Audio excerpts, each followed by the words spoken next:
আসসালামু আলাইকুম। আন্তর্জাতিক সর্বশেষ আপডেট সংবাদে আপনাকে স্বাগতম। শুরুতেই জানিয়ে দেব সংবাদ শিরোনাম। শুরুতে জানিয়ে দেব গাজার যুদ্ধবিরতি, হামাস ইসরায়েল আলোচনা, সর্বশেষ যে তথ্য জানা গেল।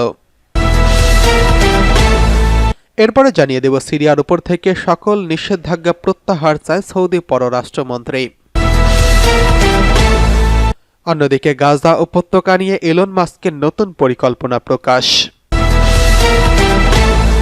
অন্যদিকে রয়েছে গাজা ও পশ্চিম তীরে গত 12 দিনে 13 ইসরায়েলি নিহত।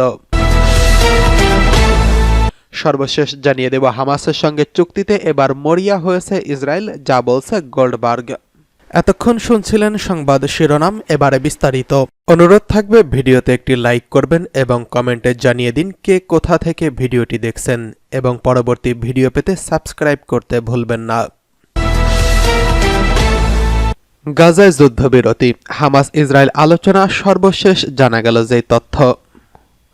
ফিলিস্তিনের স্বাধীনতাকামী সংগঠন হামাস জানিয়েছে তারা গাজা উপত্যকায় যুদ্ধবিরতির চুক্তির বিষয়ে একটি খরচা চুক্তি সম্পন্ন করেছেন, যা ইসরায়েল অনুমোদনের অপেক্ষায় রয়েছে। সংগঠনটির পক্ষ থেকে শনিবারের এই ঘোষণা উভয়ের মধ্যে শত্রুতা বন্ধ করার প্রচেষ্টায় সম্ভাব্য অগ্রগতির ইঙ্গিত দিচ্ছে।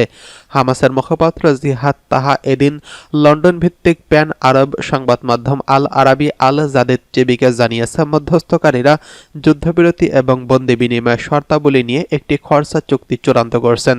এ সময় তিনি উল্লেখ করেছেন যে দোহায় ইসরায়েলের প্রধানমন্ত্রী নেতানিয়াহুর প্রতিনিধি এই ব্যবস্থাগুলোর অনুমোদন এবং চুক্তি স্বাক্ষরের জন্য অপেক্ষা করা হচ্ছে।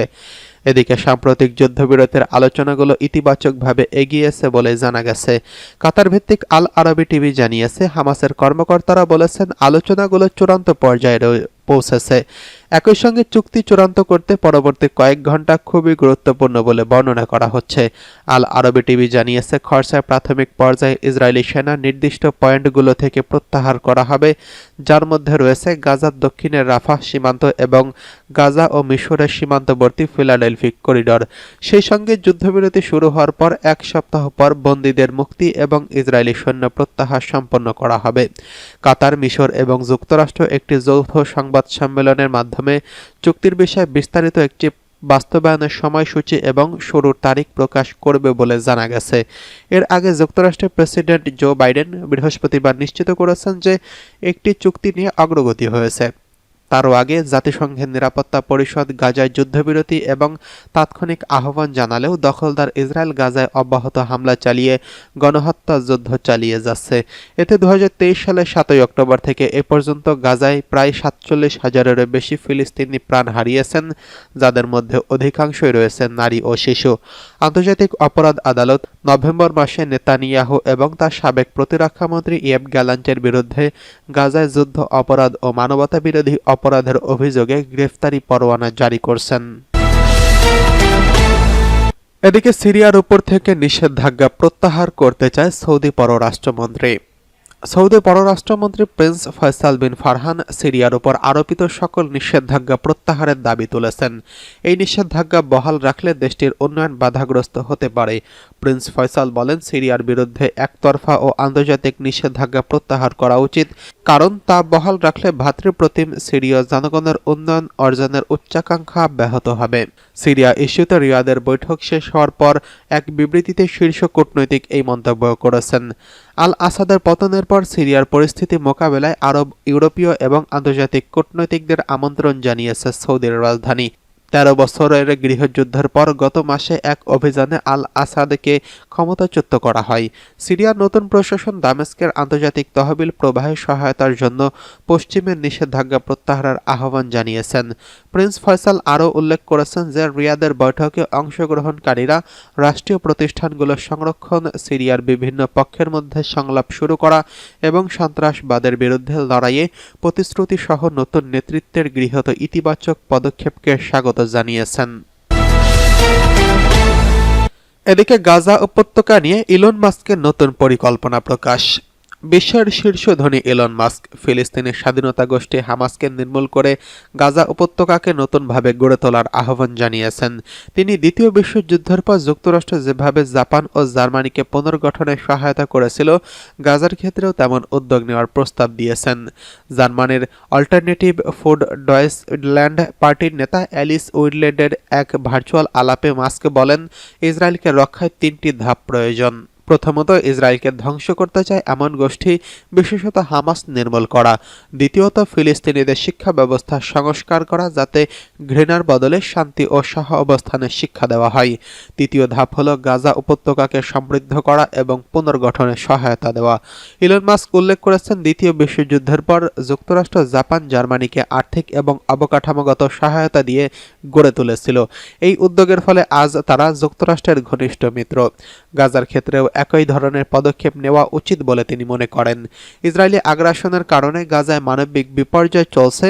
2025 সালের প্রথম 10 দিনে গাজায় 6 শতাধিক ফিলিস্তিনি নিহত হয়েছেন। 2023 সালের 7 অক্টোবর থেকে শুরু হওয়া সংঘাতে নিহত সংখ্যা 46,000 ছাড়িয়ে গেছে। এদিকে ইসরায়েলি অর্থনৈতিক ক্ষতিও বিশাল।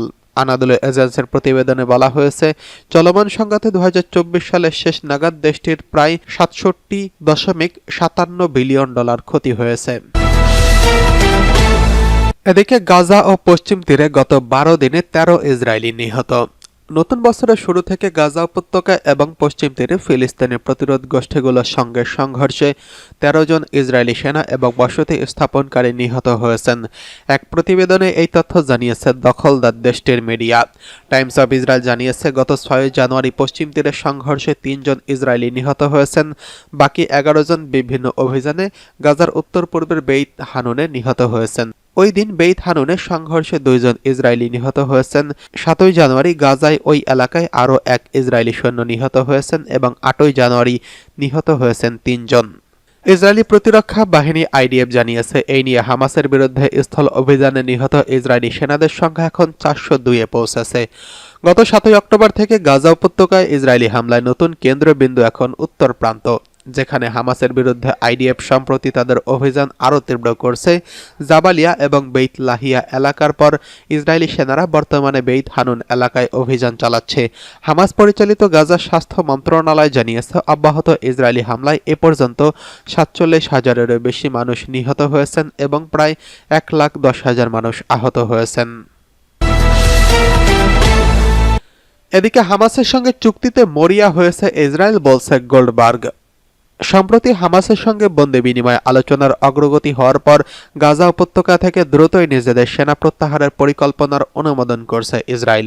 ইসরায়েলি সংবাদ মাধ্যমগুলো জানিয়েছে, ইসরায়েল ও হামাসের মধ্যে বন্দি বিনিময় চুক্তির 90% বিবরণ ইতিমধ্যে চূড়ান্ত হয়েছে। এমন প্রেক্ষাপটে ইসরায়েলি রাজনৈতিক ভাষ্যকার ওরি গোল্ডবার্গ আল জাজিরাকে বলছেন, একটি যুদ্ধবিরতির চুক্তি সম্পন্ন হওয়ার বিষয়ে আশা ব্যক্ত করেছেন তারা, যা হামাসের সঙ্গে আলোচনার মাধ্যমে স্থির হতে চলেছে। তবে এটি হামাসের চেয়ে ইসরায়েলের অবস্থানের বেশি সম্পর্কিত। গোল্ডবার্গ বলেন, আমার মনে হয় নবনির্বাচিত মার্কিন প্রেসিডেন্ট ডোনাল্ড ট্রাম্পের জন্য কিছু করে দেখানোর একটা চাপ কাজ করছে ইসরায়েলের উপর। তবে হামাসের উপর কোনো রকম চাপ নেই, কেননা যুদ্ধ শুরুর পর থেকেই হামাস তার দাবিতে এবং আলোচনার অবস্থানে খুবই স্থির ছিল। ইসরায়েলি এবং রাজনৈতিক বিশ্লেষক আরও উল্লেখ করেছেন, ইসরায়েলি এখন দুর্বল অবস্থানে রয়েছেন এবং নেতানিয়াহু সরকার চালানো 15 মাসের যুদ্ধে আসলে দেখানোর মতো কিছুই নেই, কারণ বর্তমানে ইসরায়েলি সেনারা নজিরবিহীন সংখ্যায় মারা যাচ্ছে। গোল্ডবার্গ মনে করেন, ইসরায়েলি প্রধানমন্ত্রী নেতানিয়াহুর উপলব্ধি করছেন যে যুদ্ধ শেষ করা এবং একটি চুক্তি বাস্তবায়ন করাটা তার ভবিষ্যতের নির্বাচনের জন্য জয়ী হওয়ার সম্ভাবনা বাড়াতে পারে। এদিকে সম্প্রতি ইসরায়েলের প্রধানমন্ত্রী বেঞ্জামিন নেতানিয়াহু সম্প্রতি হামাসের সঙ্গে চুক্তির বিষয়ে আলোচনার বিষয়ে যুক্তরাষ্ট্রের নবনির্বাচিত মার্কিন প্রেসিডেন্ট ডোনাল্ড ট্রাম্পের মধ্যপ্রাচ্য বিষয়ক বিশেষ দূত স্টিভ উইটফের সঙ্গে সাক্ষাৎ করেছেন।